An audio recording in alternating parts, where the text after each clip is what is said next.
Sean todos bienvenidos a este encuentro pedagógico, el cual va dirigido a los alumnos de cuarto, quinto y sexto grado de educación primaria. Y también a primero, segundo y tercero de media general.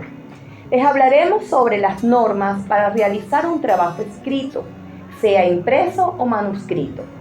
Tengo un gusto en poderle llevar esta información junto con mi colega Norquis Lara y mi persona Alinés Herrera. Comencemos entonces. Un trabajo escrito está formado por diferentes partes. Comenzamos siempre por la portada.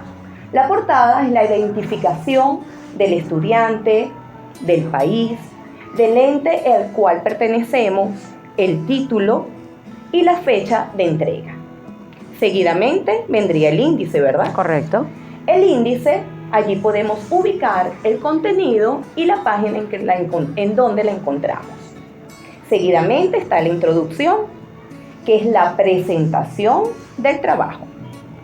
Luego viene el contenido, donde desarrollamos toda la información, toda la investigación. Seguidamente viene la conclusión, que incluye los aprendizajes obtenidos después de haber investigado. Posteriormente viene la bibliografía, que son las fuentes consultadas. Y finalmente los anexos, que complementan la investigación. Podrían ser tablas, gráficos, artículos, etc. Cabe la pena destacar que los anexos va a depender del criterio del profesor. En algunos casos se solicita y es acorde, de acuerdo al tema, que se coloquen anexos, pero no es un requisito como tal de las partes del trabajo, es opcional. Es opcional. Muy bien. Comencemos entonces con la portada. ¿Cuáles son los datos que debe contener? En la parte superior y centrado debe estar el nombre del país, la entidad a la cual pertenecemos, el nombre de la institución, seguidamente dónde está ubicada el plantel, la asignatura en la cual vamos a presentar. A nivel central y con un tamaño un poco más grande sería el título de la investigación. Un poco más abajo y en el margen derecho sería el nombre del estudiante, que se comenzaría con el apellido, luego una coma y luego el nombre.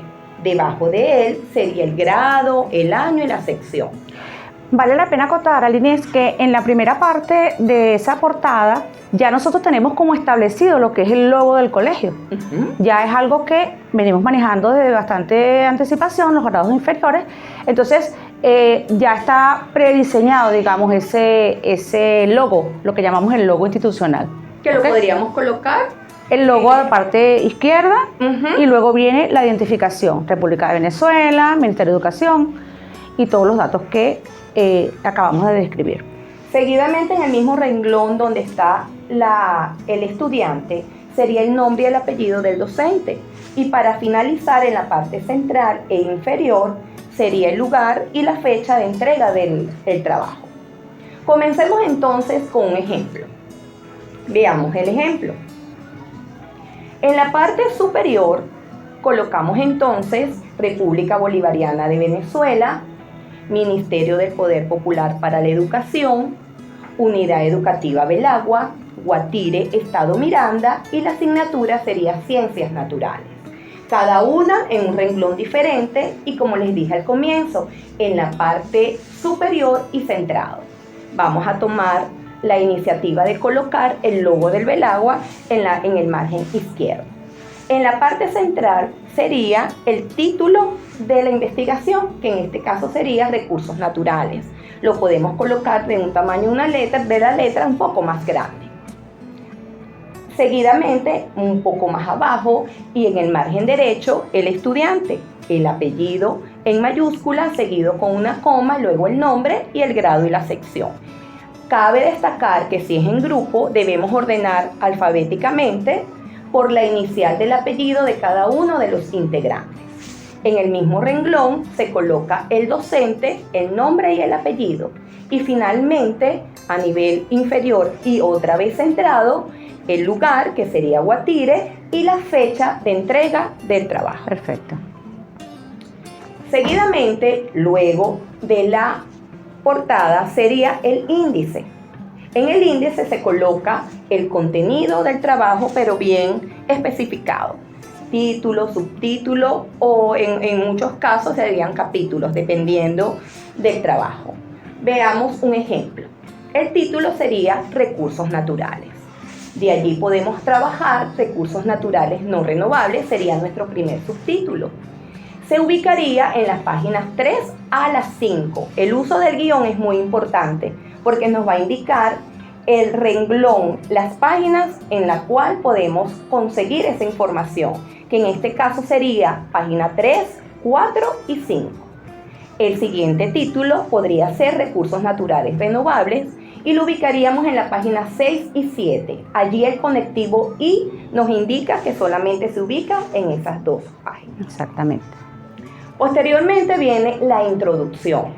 Para muchos autores la catalogan como la parte más importante de un trabajo de investigación o de un proyecto. ¿Por qué? Porque ella es la encargada de motivar y atrapar al lector. Por eso queremos darte ciertas recomendaciones. Primero, divide lo más importante. ¿A qué se refiere? Vamos a organizar el contenido.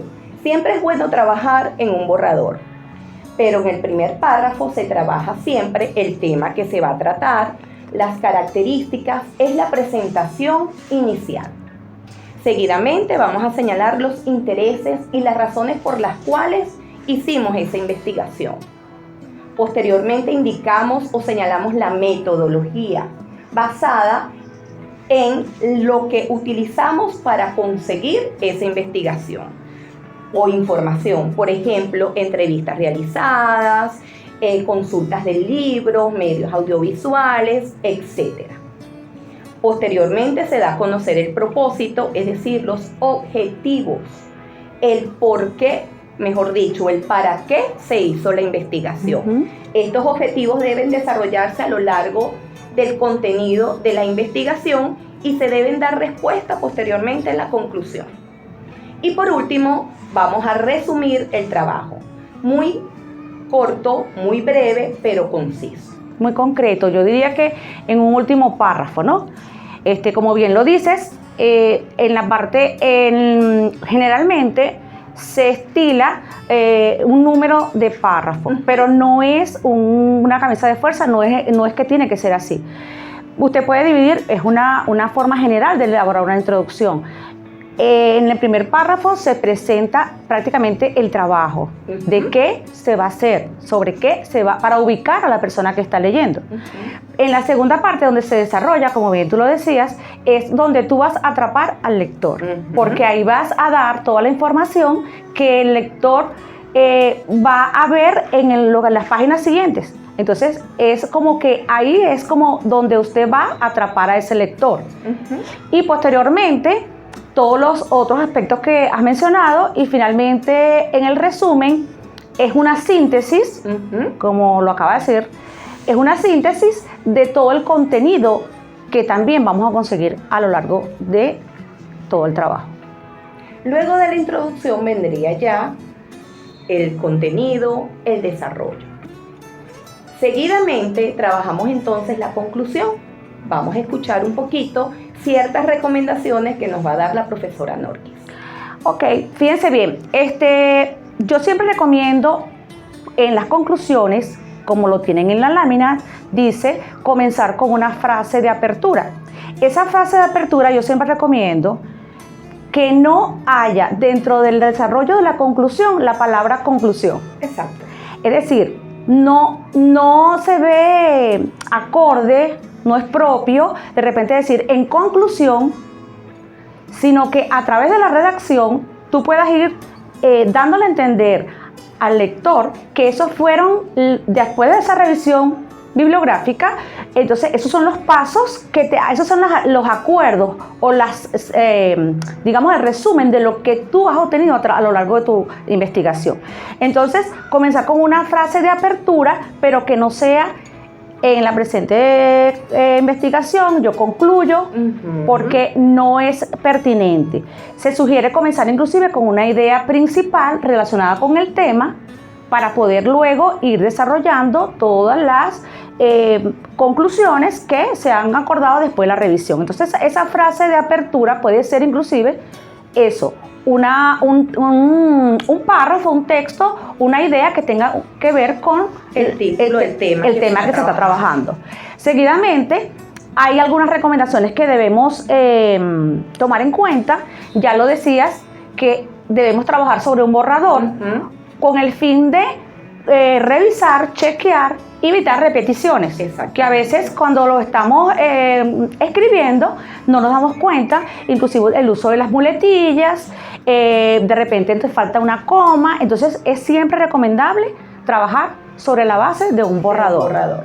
Luego, centrarse específicamente en el tema, porque a veces cuando hablamos de un tema y tiene varias aristas, digámoslo así, entonces tú te pierdes, te vas por las ramas. Te vas por las ramas y pierdes el sentido del tema como tal. Entonces, la idea principal. La conclusión debe ser muy precisa.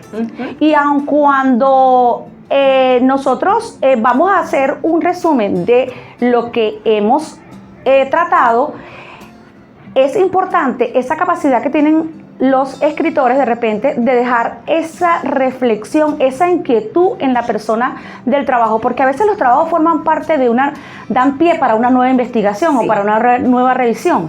Entonces, ¿por qué, por ejemplo, no incluirlo? Lo vemos y inclusive es una estrategia para llamar la atención del lector, cuando usted de repente coloca una interrogante dentro de sus conclusiones, pero no como dejar abierta la posibilidad de continuar investigando. Muy bien.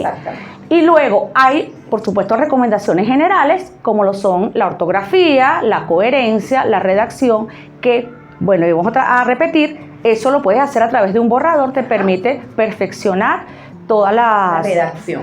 No es dentro de la redacción de las conclusiones, es como que inevitable que se cuele un poco tu opinión, porque es importante también saber si son conclusiones, si son tus conclusiones, ¿verdad?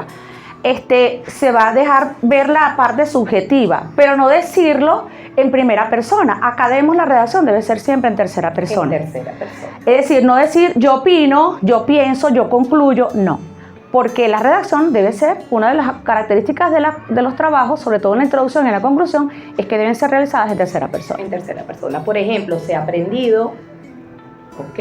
Se pudo llevar a cabo, ¿sí? Siempre en tercera persona. A través de la revisión bibliográfica se pudo detectar o se puede precisar, etcétera.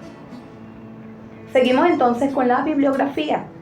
Muy importante, ver qué fuentes se emplearon para obtener esa información. Bien, a la hora de reflejar las bibliografías consultadas o las fuentes revisadas, ¿verdad?, debemos tomar en cuenta algunos criterios.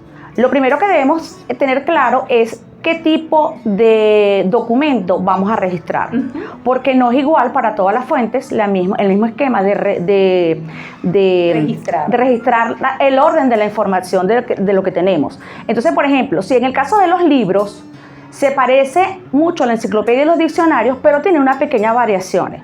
Esto es algo que lo aprendemos automáticamente y que a través del desarrollo de la práctica, entonces cuando vamos como perfeccionando. Sin embargo, bueno, aquí en el material que les dejamos está como el esquema. Más adelante vamos a ver un ejemplo. Sin embargo, ahorita les voy a decir más o menos cuál es el orden.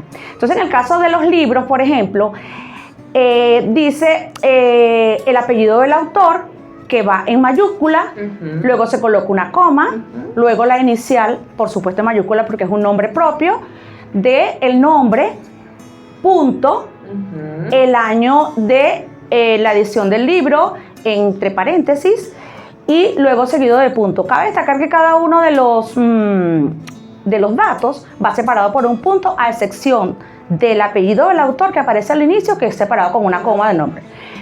Luego tenemos entonces el título del libro y seguidamente el lugar donde fue editado el libro, más la editorial que lo respalda. En el ejemplo que tenemos acá, tenemos el ejemplo de un registro de una enciclopedia. tenemos entonces Berman, PG, 1993, y la relatividad en la nueva enciclopedia británica. Ese es el título, ¿verdad? El título, la relatividad, y el texto, digamos, la consulta, la fuente es la enciclopedia británica. Aparece el volumen del cual fue extraída la información, así como el número de páginas de donde fue obtenida la información. Entre paréntesis. Aparece el lugar, Chicago, y luego aparece el título de la enciclopedia. Veamos ahora entonces cómo se hace con un libro. Entonces el ejemplo lo tenemos allí en la diapositiva, donde aparece el apellido del autor, seguido de una coma, la inicial del nombre, más el año en que fue publicada el libro, el título del libro, el lugar donde se ubica, donde está editado el libro y la editorial que lo respalda. Un ejemplo sería entonces el que observamos aquí, Borges, JL. Allí podemos ver entonces que primero va el apellido, una coma y luego la inicial de los nombres. Entre paréntesis 2013. Luego el título sería Fricciones. El lugar de la edición sería Buenos Aires, Argentina, y la editorial sería Del Bolsillo. Ok, en el caso de los libros electrónicos, la primera parte se conserva. Esto es el caso de cuando conseguimos un libro dentro de una página web. Ajá. Donde está citado. Entonces allí va a aparecer los datos necesarios para citar el libro como tal, y luego seguidamente vamos a colocar el link que identifica la página donde está solicitada la información. Es importante recalcar aquí que cuando se hacen revisiones por la página web, es recomendable colocar la fecha y la hora. Recordemos que el trabajo en internet es muy dinámico, y posiblemente una información que tú la revisas en la mañana tenga una modificación en el transcurso del día o del mes o del año. Es verdad. Entonces, es por eso que es importante colocar ese dato. ¿Ok? Tenemos un ejemplo acá. García.g sería el apellido y la inicial del nombre. Entre paréntesis 2015. El título del libro sería 100 años de soledad. Punto, luego colocamos recuperado de y colocamos entonces el link. Muy bien. Fíjense que aparte, antes del link está esa acotación de recuperado de. ¿Por qué? Porque ese libro está, a pesar de que es un libro que en físico que lo podemos conseguir, pero en este caso la información fue rescatada desde la página web. Entonces hay que aclarar de dónde fue recuperado. Luego tenemos otro ejemplo, ¿verdad? Con respecto a la página web. Lo tenemos acá con las mismas, el mismo esquema, digamos, anterior, que es el ejemplo. Sería primero el apellido, que sería Moret, coma, una D, que sería la inicial del nombre, entre paréntesis, como dijo la profe, la fecha completa, 7 de octubre de 2019, punto, luego sería el título de la página web, 7 consejos para pedir una hipoteca, por ejemplo, rastreador, y luego sería el link. Ahora vamos a ver cuando la información es obtenida desde YouTube. El esquema más o menos se mantiene, ¿ok? En YouTube, ¿qué pasa? Las personas, por lo general, a veces no se identifican con un nombre, por ejemplo, Norquis Lara, Aniles Herrera, no, sino que se identifica con un seudónimo, con un nombre que X, cualquiera. Esa sería la identificación. Por eso es que vamos a ver el usuario. ¿Cuál es el usuario? El dato del usuario. Como está registrado en la página. Colocamos el dato del usuario y fíjense que se mantienen algunos datos en el orden anterior, que son extraídos de la página web, y luego de la misma manera aparece al final el link. Entonces conseguimos el nombre del usuario, de donde la persona que editó o que colocó el video en YouTube. Luego vamos a conseguir la fecha completa, el título, ¿verdad? Y luego el link donde donde podemos inclusive pinchar y nos dirige directamente a donde está el video, la información. Un ejemplo sería Antroporama, sería el nombre del usuario que ha subido el video, entre paréntesis la fecha 2018, 23 de septiembre, eso quiere decir cuando fue subido el video, cerramos paréntesis, punto, y sería el nombre del video. 5 bugs de tu sistema nervioso y cómo hacerlos aparecer. Ese es el nombre o el título que se le ha colocado al video. Posteriormente un punto y seguidamente el link. Ahora bien, finalmente vamos a dar algunas orientaciones que tienen que ver con el desarrollo del trabajo de manera general. Lo primero que vamos a diferenciar es que algunos trabajos los hacemos a computadora y otros los hacemos a mano. Entonces vamos a ver en cada uno de esos casos cómo debe ser la información presentada en las hojas o en los folios, ¿verdad? Entonces lo primero que vamos a ver es que si el trabajo es impreso, la letra debe ser tipo Arial, número 10, y si es manuscrito, lo más importante es que la letra sea legible. No es tan importante el tipo de letra a nivel de manuscrito. No, lo importante es que sea legible. Que usted se le facilite la letra cursiva, perfecto. Prefiere hacerlo escrito, no hay ningún inconveniente. Pero debe tratar de que la persona que le vaya a leer, no solamente el profesor, cualquier persona que le vaya a leer, pueda entender con facilidad lo que usted le quiere informar. ¿Ok? También es importante recalcar aquí que debe ser realizado con bolígrafo azul. Los docentes utilizamos el bolígrafo negro para corregir, entonces es más fácil ver esas correcciones y aprender de esa revisión. También vamos a utilizar una sola cara del folio, ¿okay? A la hora de hacerlo manuscrito o también impreso. Otras recomendaciones serían los márgenes. Es importante que estos no deben ser trazados en la hoja, pero sí respetados. Cuando es un trabajo impreso, utilizamos la siguiente medida. El margen izquierdo, 4 centímetros, y el superior, el inferior y el derecho, 3 centímetros. Cuando el trabajo es manuscrito, el margen izquierdo debe medir 3 centímetros, el superior, el inferior y el derecho, 2. Es importante que en los trabajos manuscritos utilicemos también una hoja guía. Otra de las recomendaciones es la identificación del número de la página, que debe ser al final de la hoja, centrada entre guiones, ¿ok? Y finalmente lo de la sangría, que debe ser a 5 espacios en el caso de ser a computadora. En el caso de ser manuscrito, se recomienda alrededor de 3 o 2 centímetros separados del margen. Recordando entonces que la sangría es el espacio en blanco, no un guión, que a veces nos acostumbramos a colocar ese guión y el guión tiene otra función. Esperamos entonces les haya servido esta información que con mucho cariño la profesora Norquis y mi persona hemos preparado para ustedes, que sea de provecho y de calidad, y que los trabajos que vamos a recibir, no solamente nosotros, sino todo el equipo docente de nuestra Casa Belagua, sea de calidad. Muy bien. Al igual que la profe, nos complace mucho el haber estado hoy aquí con ustedes compartiendo esta información que de verdad era necesaria y nos va a identificar como colegio. Ya todo el mundo sabrá que los alumnos del Colegio Belagua tienen una forma estructurada de trabajar hacer sus trabajos escritos. Gracias.